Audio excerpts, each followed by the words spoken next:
Welcome to smarty kids Tamil. இன்னைக்கு நாங்க ஒரு AI ரோபோட்டிக் ஆர்மை அன்பாக்ஸ் பண்ண போறோம். ஸோ வாங்க வீடியோக்குள்ள போகலாம்.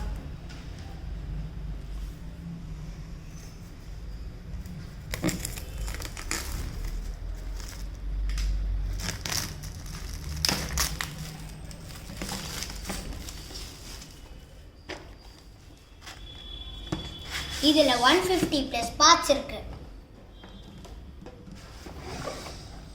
ஸோ பார்த்தீங்கன்னா நம்மளுக்கு உள்ள ஃபர்ஸ்ட் ஒரு மேனுவல் கொடுத்துருக்காங்க. அதுக்கப்புறம் பார்ட்ஸ் கொடுத்துருக்காங்க, மோட்டார்ஸ். அதுக்கப்புறம் நம்மளுக்கு பார்ட்ஸும் 2 மிஷினில் பார்ட்ஸ் கொடுத்துருக்காங்க, கியர்ஸ். இதுதான் எலக்ட்ரானிக்ஸ். இதுக்குள்ள மோட்டார் அண்ட் இதுதான் ஆவிஷ்கார் கிட். இதை it's an AI robotic arm. இதை நம்ம இந்த ஃபோனில் கண்ட்ரோல் பண்ணிக்கலாம். நம்ம கோடிங் மூலயமா இதை நம்ம ஹேண்ட் அசைக்கிற மூலயமா இது சென்சார் வழியாக அதுவும் ஹேண்ட் அசைக்கும். நெக்ஸ்ட் வீடியோவில் நான் இதை உங்களுக்கு கம்ப்ளீட்டாக பில்ட் பண்ணிட்டு உங்களுக்கு நான் வீடியோ போடுறேன். Thanks for watching. Subscribe to our channel.